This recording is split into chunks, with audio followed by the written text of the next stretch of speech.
Sebuah video viral menunjukkan seorang pria nekat mengganti barcode kris pada kotak amal di Masjid Nurul Iman Blok M Jakarta Selatan pada Kamis pagi lalu. Bahkan pelaku saat beraksi tampak tenang meski sambil memantau situasi sekitar masjid.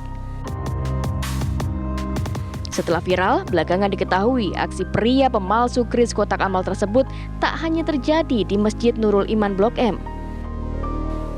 Pria tersebut juga melakukan aksi yang sama di sejumlah masjid di Jakarta Selatan.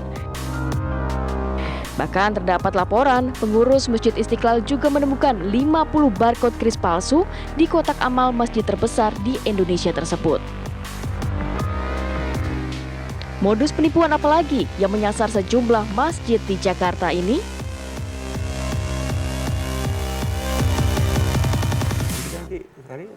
Ya, hati-hati pemirsa, ada kris palsu infak masjid dan kita akan membahas siang hari ini bersama narasumber yang sudah hadir bersama saya siang hari ini. Ada Pak Mulya, pengurus Masjid Nurullah Kalibata City. Selamat siang, Assalamualaikum Pak Mulya.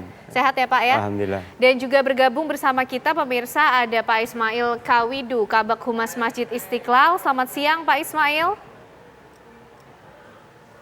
Ya, kita masih menunggu Pak Ismail untuk bergabung dan juga ada bergabung pihak dari Bank Indonesia, ada Pak Erwin yang juga akan bergabung bersama kita. Selamat siang Pak Erwin.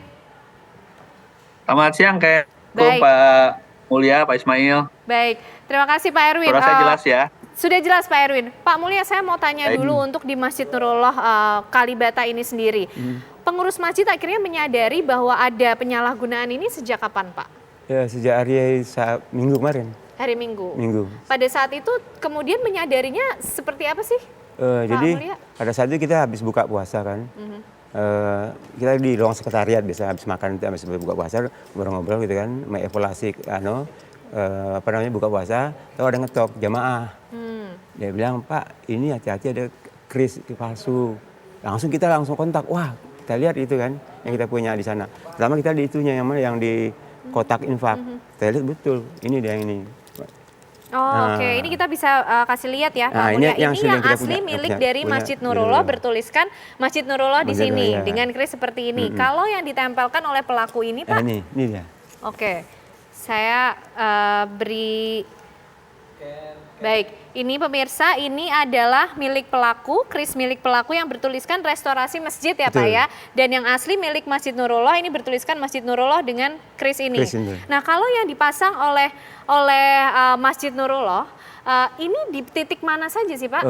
Kebetulan di depan masjid. Nah, kan kita punya masjid ada samping itu kita taruh di kotak infak. Oke. Nah, satu, yang dua lagi di pintu.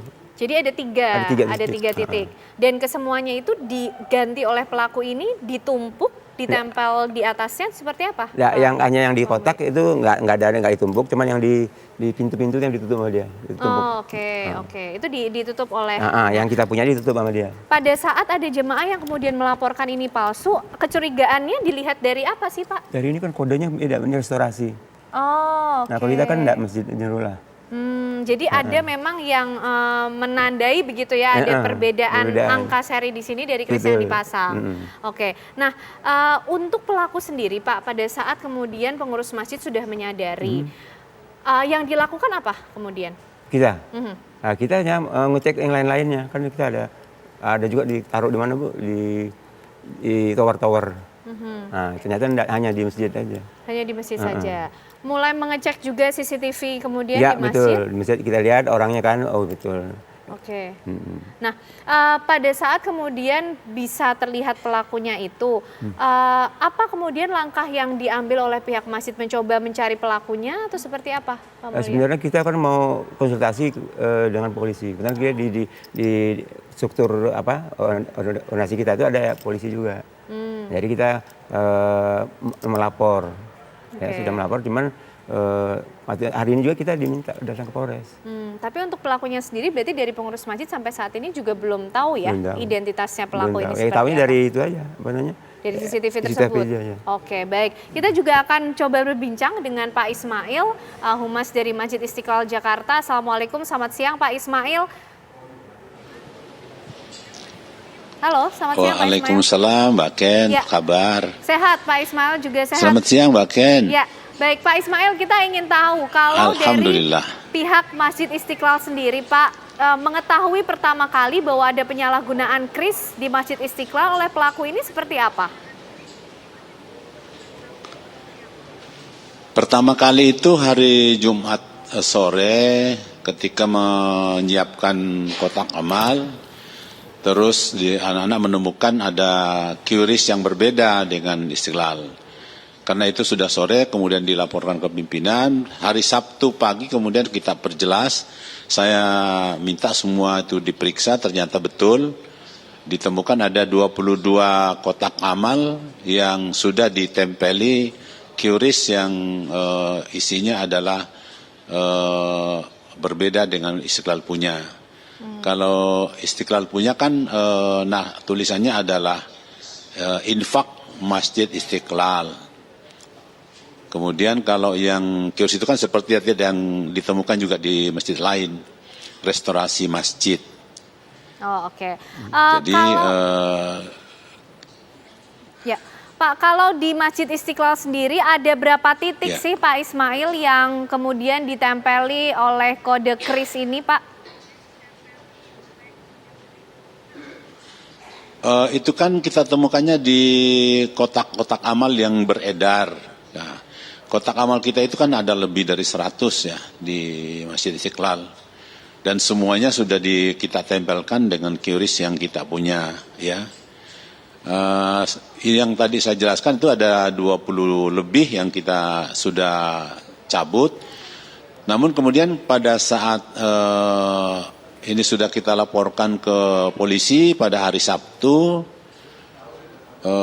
besoknya atau hari Seninnya itu dari Bank Syariah yang tempat kita mengeluarkan QRIS itu melaporkan bahwa ternyata sudah ada 50 QRIS yang sudah dipasang, sudah digunakan, yang digunakan oleh restorasi masjid tadi.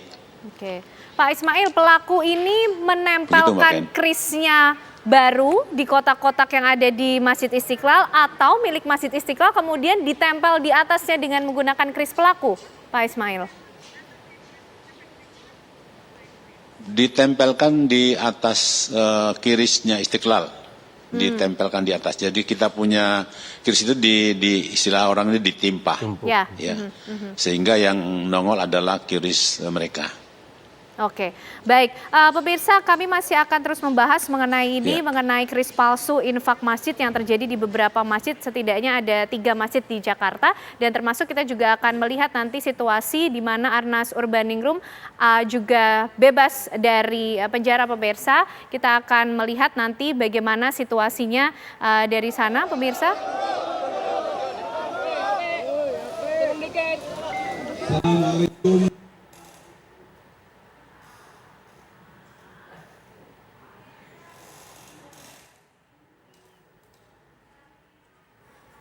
Baik pemirsa, kita nanti masih akan terus melihat bagaimana situasi terkini pasca bebasnya Arnas Urbaningrum dari penjara dan juga kita terus akan melanjutkan dialog kita siang hari ini untuk Anda pemirsa. Kami kembali sesaat lagi.